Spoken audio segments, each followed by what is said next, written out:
Big day today. Big day today. I am a guest on the Ruthless podcast.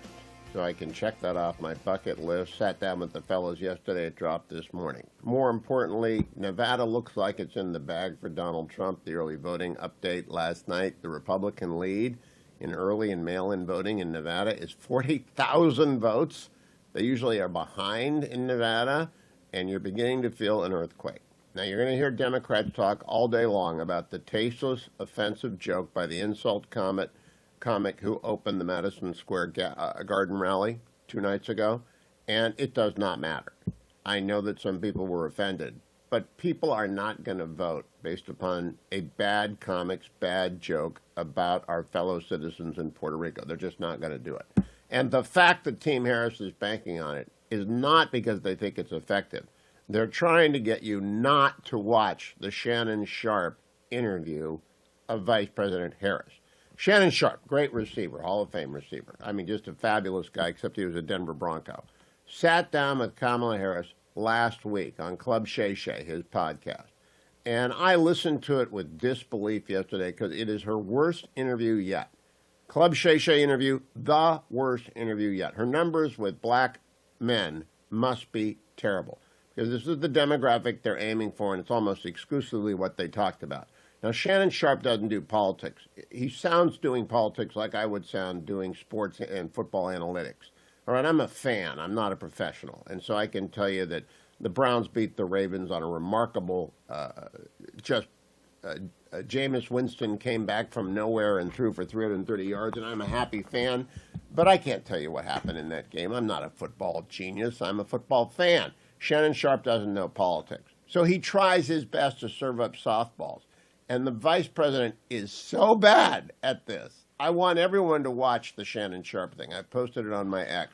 Let's go, if we can. Let's go to the close of the interview, the very last thing that she has to say, so you get a taste of how it ended. Cut number 24. We don't have that one yet. Oh, we don't have that? Okay, then go to cut number 23, where she is talking about economics, because this makes no sense at all. Would you want to touch on some specific things you would like to do to keep it, because the economy seems to be heading in the right direction, but the inflation, gas prices are extremely high, groceries are extremely high, this rent. I mean, it used to be when I was renting, they moved the rent up $40 a year. Now they're moving it up $400. So let's talk about that. I'm glad you raised that. So, for example, groceries, yes, the prices are still too high. You know it, I know it. Yeah. Part of my plan is to deal with price gouging. I did it when I was Attorney General. I'm going to do it as president, which is these companies that will jack up the prices of groceries to take advantage of people in need, and in particular during a crisis, like what you see around the pandemic or Hurricane Helene. Yes. Milton. Right? Yes. Milton, right? So there's that. In terms of housing, first of all, we know that black families are 40% less likely to own their home. And we can go back to redlining. We can go back to policies that were by law or practice meant to not give black folks equal opportunity to home ownership, especially in certain neighborhoods. We can go back to what happened around the GI Bill, and when all the great generation, we call them, came back, and there was federal policy to say, you all fought for our country, we're going to give you a boost around helping you buy homes. But those black servicemen, and it was mostly men, those black servicemen did not. So you had then a time when there was a boost for, it ended up being not for black service members. So part of my policy is to, one, create a fund so that we will give a $25,000 down payment to first-time homeowners to just help people get in the door. We will deal with the rent issue, because part of what we're seeing in Atlanta, in places across our country, is these corporations are buying up all these properties. Which means then that they don't have to deal with competition between the properties, and they're jacking up rent costs. So stop, it make my head hurt. First of all, groceries. Price gouging does not exist. The margin of profit in grocery stores is less than 2%. There is no price gouging going on. I don't even know that it's going on in Helene. She made that up. It makes no sense. She's been using it. She has no answer for inflation. Secondly, corporate ownership of some housing does not drive up the rental market. It's all one market. Housing is all one market.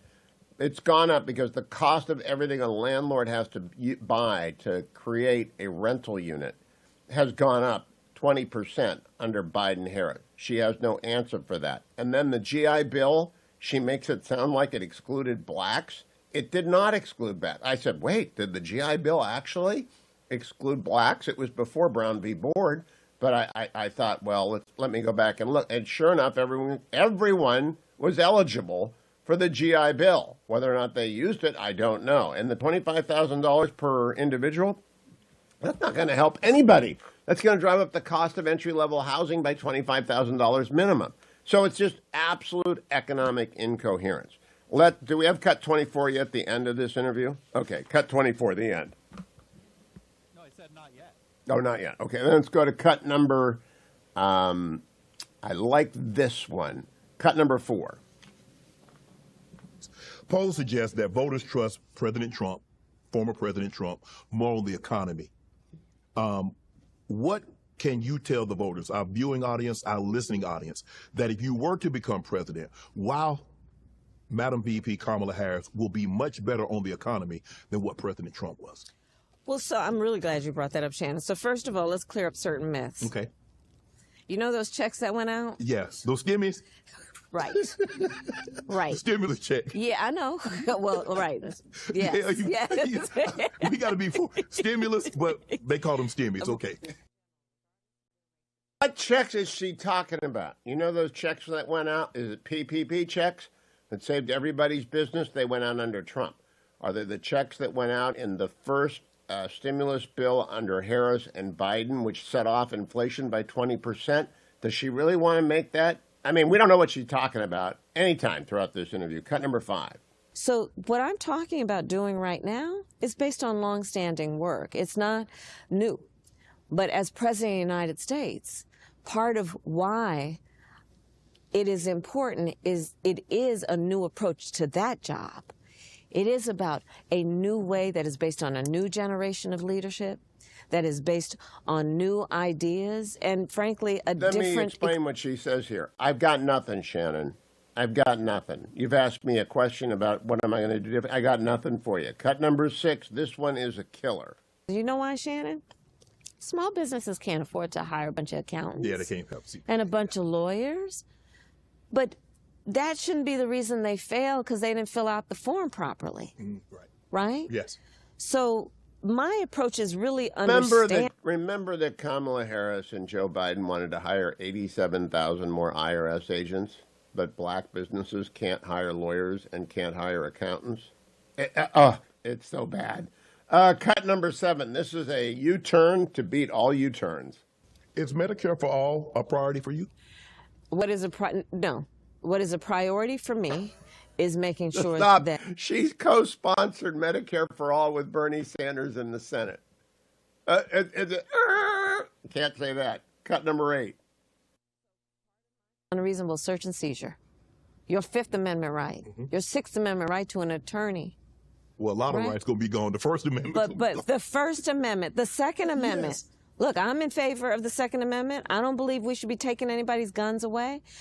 Arguing Donald Trump is going to take away the Constitution. It's the stupidest argument. She's out. She's out of gas. She's done. Cut number 10. This will make you laugh. I put my record up to anybody in terms of how strongly I feel about having a secure border and making sure that there is not that kind of trafficking into America. She's the border czar. 10.4 million people minimum came across. She put her record against anybody. Does she think her audience is stupid? Evidently so. Cut number 11. And we stand then in that path, knowing that we also have the honor and the duty of excelling in every way possible, being able to see what is possible and not be burdened by other people's limited ability to see the same. Oh, burdened by what has gone before. Cut number 12, she does it again. I try to share with young people to remind them that you cannot ever be burdened by other people's limited ability to understand who you are. Like, don't let their limited ability. Cut number 13. My point is, we got to strengthen the border, and we need to have an immigration system that is fair and humane and strong in terms of making sure that people have to earn citizenship, they have to work hard to get it. My plan includes also strengthening what we need to do in terms of illegal entry in between ports of entry. Pathway to citizenship. It is the worst interview she's given yet. It's with Shannon Sharpe on Club Shay. I've posted it 2 or 3 times. I talked about it with Brett Baer last night on Special Report. I urge everyone to go listen to it. It'll be a Trump landslide if America listens to Club Shay. Kamala Harris was so bad. So I don't think the insult comment. Welcome back, America. Hugh Hewitt. Lots coming up today. Brett Baer at the bottom of the hour. Let me begin by this segment by going back to the Club Shay interview. Kamala Harris sat down with Shannon Sharpe last week. They held it for 4 or 5 days, dropped it either late Sunday night or early Monday morning. I think they didn't know what to do. I don't know why Shannon Sharpe held on to it. All speculation. I think they were waiting for a time to bury it. And then the insult comic came up with the very offensive slap at Puerto Rico. I mean, that's 3 million American citizens. And they have lots of family and friends. The stupidest thing ever. But it's not Trump, and Trump denounced it, and no one's going to vote based on an insult comic. Or if they do, they weren't going to get that vote anyway. So I just disregard the noise on that. But I am not disregarding the noise of the candidate herself talking to Shannon Sharpe. Let's go hear this condescending. She's obviously on Shannon Sharpe because she's going for black men, where she is losing at least 20 and maybe 30% of the vote. Cut number 14. But what he would do that is about eliminating or reducing the ability of corporations to be required to pay overtime pay. So you could work, and the corporations wouldn't have to pay you for overtime. Who work for free? That's right. And overtime. No, it's means not work for. No, Shannon, it's not work for free. It's not work for free. No one. Trump is not. Can anyone hear this? The vice president is allowing Shannon Sharpe to say, "You mean Donald Trump is going to make people work for free?" And she says, "That's right." Unbelievable. Cut number 15. So, part of what we have to help people understand is don't think you're in Donald Trump's club. You're not. Right. He's not going to be thinking about you. You think he's having you over for dinner?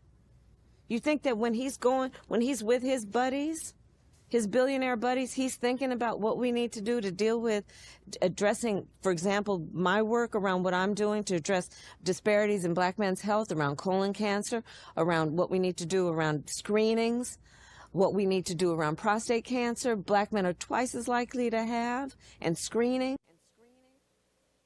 I really do not know what she is intending to do. But it's better than Obama telling black men that they're misogynists, because she's losing the demographics so badly. So this came up last night on Special Report. Brett asked me about the insult comics' awful, tasteless joke. Cut number 1. Hugh, obviously a lot of things happened in that rally. That comedian is the focus of it. It was not funny. It shouldn't have been said. I'm glad Trump distanced himself.